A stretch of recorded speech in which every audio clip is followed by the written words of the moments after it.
Confiez-nous votre image et laissez-nous la transformer en une identité forte grâce à un accompagnement sur mesure et un suivi personnalisé. De la communication institutionnelle au marketing politique et commercial, Eshima vous apporte des solutions grâce à une parfaite connaissance des outils de l'information et de la communication. Contact 085 113 44 44 085 113 44 44. Eshima Magazine, un nouveau standard d'information. C'est viva! Viva! Tu bien? Combattant et combattant, bonjour. Combattant, lobby, tolandaki, tobengi ndeko, tozobenga maman Denise Nyakeru.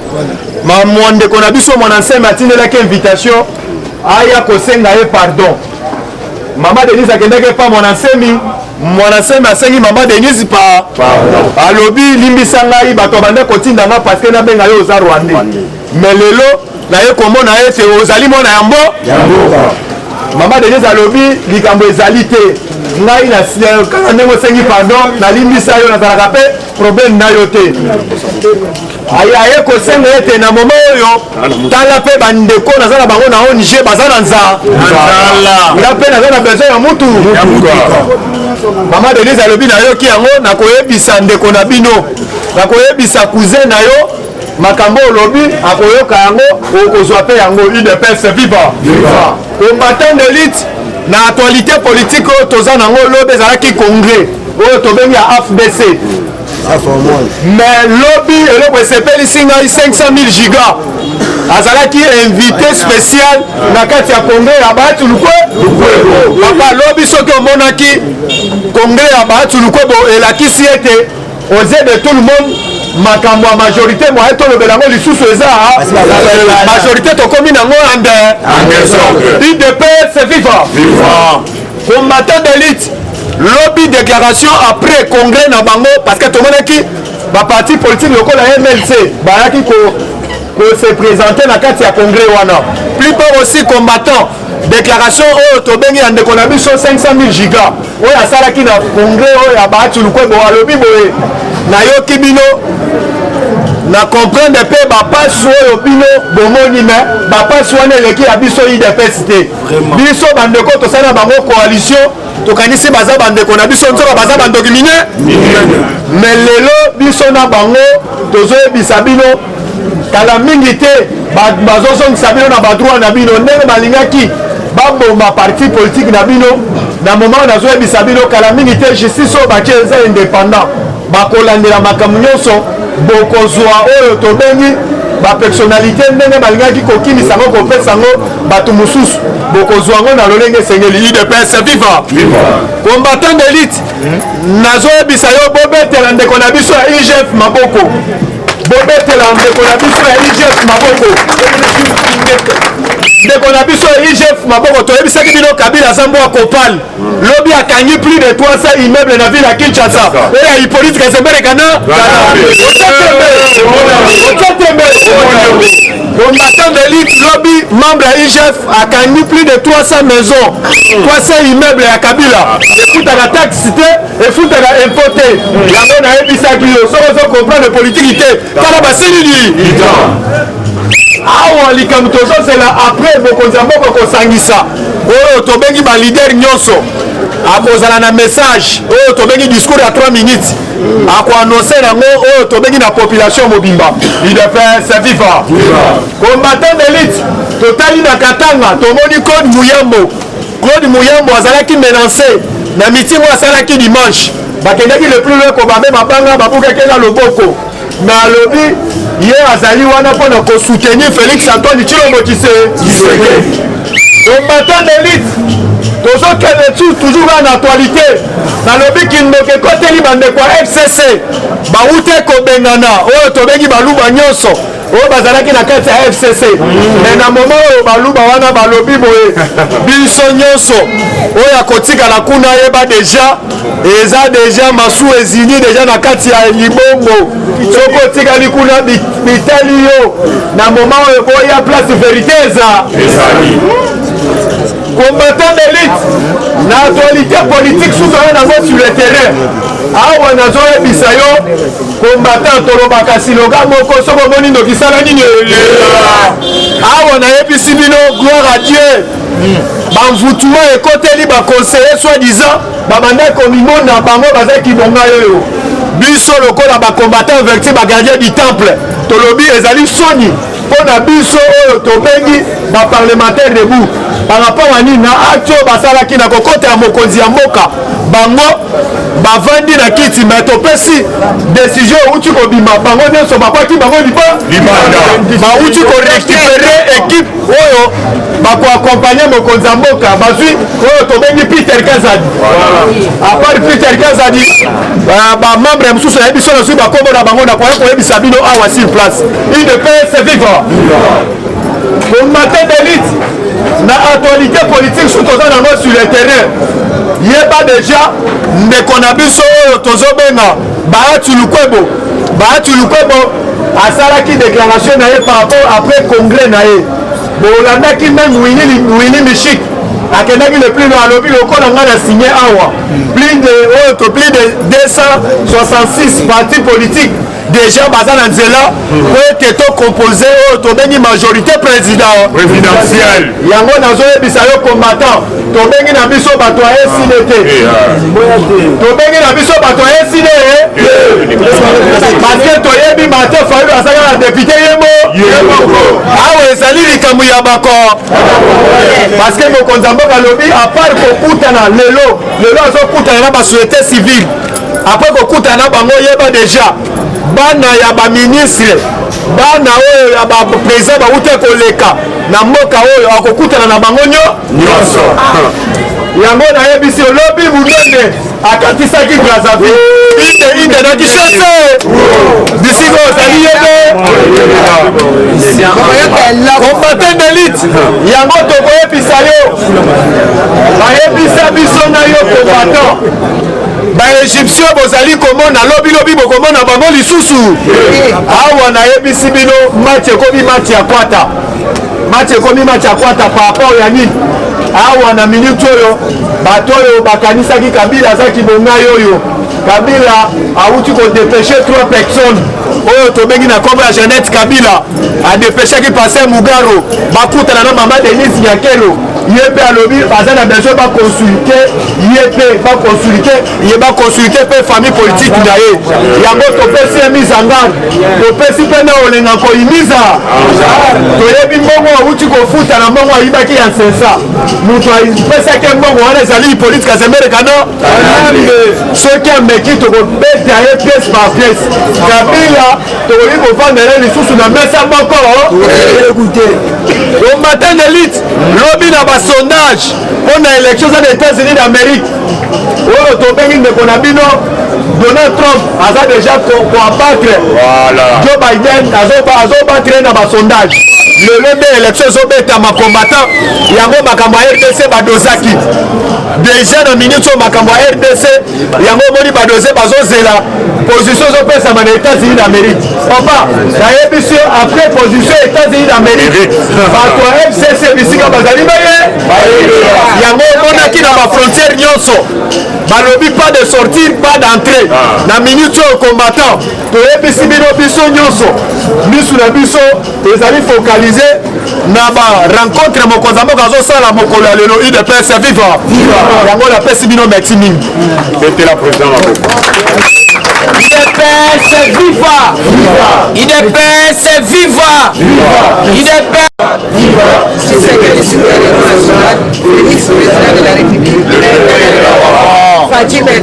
bonjour. Il faut s'en laisser. Tu commis dans un village, tu peux voter. Fatime, Chilomboube, Momaïbe, Mukishibe, les grands esprits. Et à zone qui s'en côté la technique déjà diplomatie bétane. On a dit message à Makasi où il fallait oser Esaïa défenseur et droit de l'homme. Fatime. Lobby ezalaki poursuite ya mambwetali consultation après avoir reçu la consultation nde tokoya ko obtenir union sacrée de la nation Alors, qu'est-ce que ça veut dire union sacrée? Donc, union, et Rosala sacrée, donc, et Rosala beau centre. Fatime, Talelo Fatia Sali. Donc, gouvernement Kokoya, assemblée et Kokoya. Donc, gouvernement, au début, union sacrée, Ndemu Tusiko et Koya, Kokoya Bilo Koya Sotuana. Yangono Moni Maela Fati. Nabao Balandi Lobby. Le défenseur, il y a droit de l'homme. Akutanaki na mokonza mboka la consultation na bango azui cahier de charge a fait Fati. Alors là Fati azui alors défenseur atala obité makambuke question na commune na toza na kati ya cahier de charge mamsusu esengi tolo ba vérité bo il faut tolo ba ngonde là le d'ici Fati ndenge zawana yo sala na lombangu assemblée wana il faut ezala déjà kokwea au dissoudre déjà on a des défenseurs des droits de l'homme batoubaye bi ba droits de l'homme donc il va monique déjà impunité ça alors pour si ma touche de Fati mais oui défenseur des droits de l'homme ne batoubaye bi comment ça fait dire ne batoubaye bi ndenge ni union sacrée ko vivre batouana alors pour baye ba yango baye si déjà Fati que non ndenge zawana yo lukana moyen assemblée déjà au dissoudre alors dans le lobby peut-être défenseur a raison mais déjà là puisque ceux qui ont déjà marqué à Kaboul Azali le président Aïe a parti Azala qui lobby dans manifestation il y a FDCA il y a Batil Fatime ceux qui ont qui est lobby déjà il faut ça la il y a tout le monde dans le Bogo Gangabas papa Gangabas président Nabiso a lobby pour la manifestation à Bango. A lobby majorité ya kala ezokende. Oya sikana union sacrée de Batubazoya puisque c'était lobby. O de bengi monsieur Bati Kwebo. A lobby en officiellement que non na kei pour la division chef de l'État. Là, les députés n'ont rien surtout, puisque Jouana, c'est là qui est 11 députés. Qui est FCC. Et ça, déjà, dans le il y a un lobby qui fait 10 ans, il y a parti dans le président Aïe a qui est invité. Même la Bible, il y a le Bakango, le pasteur Bali. Donc, Bakango, il faut que les là, il y a 6 places. Il y a un nous n'avons pas besoin d'être comme avec Soubewa, un comme avec Makara, Babisengeman, Basaria Soubewa. Mais non, ça, c'est pas un Congo. Tous ans pour ça Congo total il faut pas Congolais na bako puis c'est petit wapi yaya Fati aza président mundele jamais ko sala na musala tena ba Rwanda na gouvernement na ba Rwanda ba auto bengi wa acheter la bilokos wana zala ka touche wa simbisi FCC puisque zala kate batinela qui est 3 noms à chaque ministre yebe aboye ko sala eloko o bango baninga kite kwa simisa bango touche mais talé les lois avion mobimba oh ya ilungu ezokwe puisque nazo yebisa bino après consultation puisque les lois eza ko continuer après consultation zela makambo Fati ya moko ayebisi yo je reviendrai vers vous pour vous annoncer mes grandes décisions qui n'épargneront aucun cas de figure. A lobby, ma décision est Goya. Et retard la telle figure nini au sénateur invité. Olandite bandeko FCC.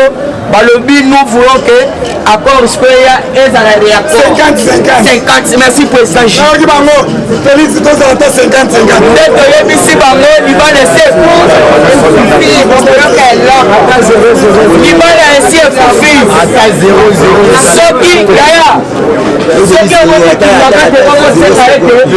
Toya na Libala yaya Liba laisser Koufi poto tokabola 50 tokabana ki combien liboso tokabana ki combien yango na siko na union sacrée non na kusuni na na tali pela que non ozana batu mwanda so pela ka parti kende yana batu wana siko ezate bango bazalaki ote même na ba bourgmestre il faut yaka na ba kombote yango na moni babangi balobi na kati ya ote bengi consultation bazala peut consulter toujours dans quatre actualité politique na ko sabino que un sénateur de FCC Congo ya Lola Kisanga alobi na longwe na FCC nakei qu'on rejoindre l'Union Sacrée à Fachibe. Sans formal. Sénateur, il y a FCC papa. Ah, Mouto de Joa, il y a Kinakati. Atali Pela, oui. Alaki na Kinakati. Dans le 27, pas les filles. Atali Pela, non. Ah, Massoua, Moyena continuer sa tête. À Tiesso de Mouto, à qui qu'on rejoindre l'Union Sacrée. Alors, dans ce bas, Moutouma Paya, bête à ma voix, toujours dans cette actualité politique. Toyoki information. Merci. Balobi Nicolas Kazadi. Balobi Pena Otobengi Papa Abiso. Na Congo ya Jean-Claude Kabongo. Na Tete Kabwe. Basali geste moko ya impolitesse. Geste ezalaki ndani le jour de l'ouverture. Ya Union Sacrée. Faut-il béton pour apporter mais au moins on va pas bafandi basali baso beta masolo même au compte à moka so côté le respect du chef c'est quelque chose de sacré mon compte à moka attention à za masana yo attention à za moninga na yo mais s'il s'agit qu'à ça la fonction il faut nous s'élever na signe à respect alors selon nos informations toyoki bande qu'on a biso totangi ba Congo on dirait ba ala qui suspendu alors les signes moko il y a impolitesse la côté information alors il faut la paix bino yango machine pena oyo yaki ba machine moderne ba munition o fati atindela ki biso puisque biso neto sera na ba président Gilles ba page ba nini et yaki siko et bandi babenga ba bina est kuna déjà bandi ko pukola et bandi déjà musala yo ko mitu na ko fati le baki des semaines en kitana est na rebisa ki bango na ko ya un matracien côté luka moyen na peso bino boluka bango na bazu déjà ngo fati na kitité on a suki nango ya mwana c'est viva parti au pouvoir viva tombola nous le bon ganga ba ndenge ezali wana chers compatriotes politique est comme elle est Kabila Maël et s'il a raté sali nini nazoyebisa yo lobi Olive Lembe na nkamba akei kolela père spirituel à intervenir mpona bango nde père spirituel ayebisi bango keno nayebisaka bino UDPS viva que pouvoir na bino ezali ya maki parce que mokolo ya lobi chef de l'état ayambi ba père spirituel nyo ba ONG ya droit de l'homme nyo nazoyebisa yo ke no politique ekomi ele troisième congrès ya bahati lukwe Jean-Marc Kabunda Kaboun 520 giga na kati Augustin Kabuya na kati nazoyebisa yo ke no duel d'enfer ba aligné 4 attaquants à la pointe FCC alela raté asalini UDPS viva mukolo ya lobi 130 députés ya FCC na oye balobi biso toye kosoutenir mwana mboka ya so Fachibe UDPS viva awa sikoyo okoyeba tokomi wapi tozokende wa toloba te avant tokota na actualité politique chers compatriotes awa il faut oyeba keno les 3 conseillers impolis oyo bazalaki na ba tendance normale te tantôt epai ya Fachi tantôt epai ya Kabila awa okoyeba keno bazali interdit ya kokite territoire national mais pas seulement ça basuspendre bango nde comment se fait-il que mokonzi azali kokota bino boza distro bofandi bozobeta masolo awa mosala esilaka te ezali UDPS viva awa sikoyo oyoka mokolo ya lelo mokonzi ya mboka azoyamba Prince Mwadili bahati lukwe na consultation au chef de l'état à la Saki. C'est pour vous dire que non, tozali déjà la nouvelle majorité parlement. Et de paix, c'est viva. Alors, il faut y que non. Madidi aya te teli biso ata mokolo moko mutu azopese makasi na lamuka ezali Moïse Katumbi ayebisi bango boye ngai naboyi politiki ya butu ya keno kokende na butu epai ya Fachi mwana mboka bengi biso Dungai Katumbi na Mosala wana mukolo ya fama IDPS viva. Alors pour la information la bino awa yoka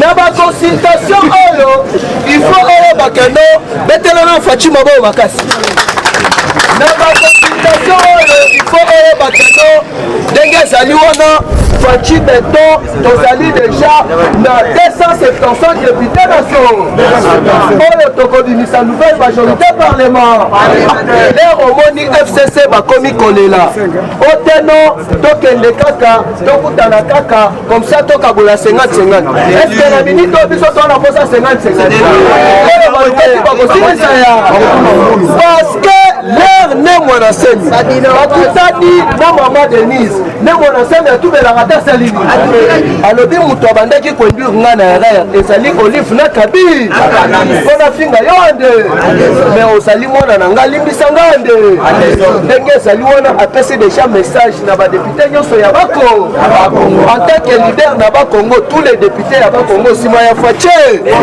alors que bato babandaki komonte stratégie na kati ya FCC ezalaki Gentini Ngobilana ne Rombo Ndenge Kimbu awa nazoyebisa yo balongwaka te basalini epo ya Fache je vous dis lobi plus de 900 kuluna bakei kosala bilanga parce que bakuluna bazalaki espoir ya Kabila apréparaki déjà armé bango na bamachette pour semer les désordres IDPS viva mais nzambe ya Fachi alalaka te ndenge ezali wana bakeika ya makasi esa désordre c'est pour vous dire que ndenge ezali wana Fachi aza ya nza IDPS viva awa sikoyo yoka mutu ya agence ya lutte contre la corruption mutu ya agence ya lutte contre la corruption mukolo ya lobi azali point de presse awa mpona information na yo bacontener nyonso ya Joseph Kabila na Olive Lembe na bakongo bakangaka ngo te basalini mbongo wana ekokota na eta Congo IDPS viva ezali mpona koyebisa bino keno makambo ezali bien awa déjà il faut oyeba keno Donald Trump abima te chef de l'état azwaki déjà bacontact ya likolo avec Kamala oyo azali fils ya Joe Biden IDPS viva parce que bayebani na papa Tshisekedi wa mulu masolo ezali bien Donald Trump abima te yeba keno ndenge ezali wana Fachi aza toujours dans les bons IDPS viva alors mpona Hippolyte Kanambe mpona ye abue alors tellement tozali ebele mbula mpe ezali likolo nga lelo na sar awa merci IDPS viva. Eshima, votre magazine qui bat au rythme de l'actualité. Retrouvez la nouvelle édition. Exclusivité, alors que la RDC sort progressivement la tête de l'eau après la crise sanitaire Covid-19 ayant fragilisé les économies du monde, Eshima Magazine présente à la une de sa 15e édition la ministre de l'économie nationale, Acacia Bandou Bola, présente son bilan depuis sa prise de fonction. Relance économique, Acacia Bandou Bola Mbongo donne des signaux forts. Baisse des prix des produits pétroliers, maîtrise des prix des denrées alimentaires pendant des temps forts, organisation des marchés populaires afin de soulager les paniers de la ménagère en période de Covid-19, une franche collaboration avec les opérateurs économiques et dotation en équipement de son administration, la ministre de l'économie nationale affiche un bilan éclatant de sa première année de gestion de ses très stratégiques portefeuilles. Eshima Magazine revient sur chaque étape de la vie de la Margaret Thatcher congolaise. Focus, Agnès Moide et la CNSS interpellent les employeurs sur les avantages de l'utilisation de la télédéclaration. Payer l'impôt est un devoir civique. Barnabé Mwakadi Mwamba, directeur général de la DGI, sensibilise les assujettis. Découverte, Jerry Biangani Tampo, l'homme derrière la renommée de l'université chrétienne Cardinal Malula. Dossier Eshima, contentieux électoraux de la poudre aux yeux. Économie, les scandales financiers ont la peau dure en RDC. Interview Ted Belechai Kassonda, secrétaire exécutif national de la Ligue des jeunes de l'UDPS. Bras de fer entre la CPI et les USA. Fatou Bensouda défie Donald Trump. Retrouvez l'intégralité du magazine Eshima dans les kiosques. Eshima Magazine, un nouveau standard d'information.